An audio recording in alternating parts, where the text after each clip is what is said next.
Haideți că am nimerit și la un supermarket, dăm o tură rapidă, numai așa să filmăm un pic ce găsim aici.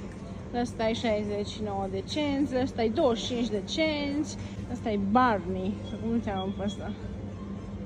Și aici apare ceva mai eco-bio, că e așa mai pe verde, să-ți fure ochii, să crezi că e mai sănătos. La cofei, să vedem ce cofei au. Au de ăsta Julius, Jacobs, inclusiv Jacobs Barista, e 4 euro. Voilà. Asta mare e 11 euro de 1 kg. Va mărci de lor, bănuiesc, Jacobs, au capsule de astea de la lor, Nes. No. Ciocolată. Milka, Merci, Toffifee. Oh, Raffaello, ce drăguț e Raffaello ăsta. Nici nu cred că avem noi Raffaello de ăsta așa drăguț. Uai, și ce fain e și ăsta. Ăsta mare, 5 euro. Ferrero. Și aici au, cred că a lor, care cred că super bune. Milka, Merci, Rittersport.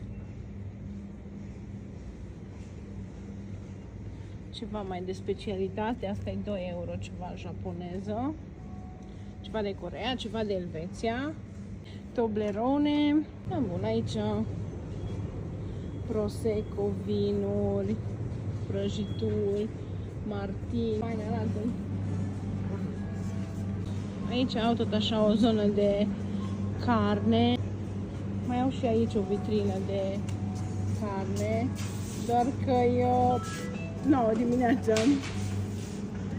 Nu-i nimeni încă aici la coadă. Ketchup de ăsta de la Heinz, nu am văzut de ăsta la noi. De ăsta la... Asta e 1 euro. Aici pui, vinuri, 6 ouă, 70 de cenți. Dați reduse, deci 50 de cenți. Tot așa 10 ouă cu 70 de cenți. Pești, bineînțeles, foarte mulți. Aici zona de somon. Așa pești 3 euro pe kilogram. Asta e tot 3 euro, ăla e 1,70 euro, 4 euro, 4 euro. Ton roșu, bănuiesc că e ăsta, 9 euro pe kilogram. Ăsta 4, ăsta 4, sincer că foarte bine pești, chiar foarte de proaspăt arată. Somonul 22 de euro pe kilogram. Și ăsta așa bucăți 16. Au și aplicație de livrare.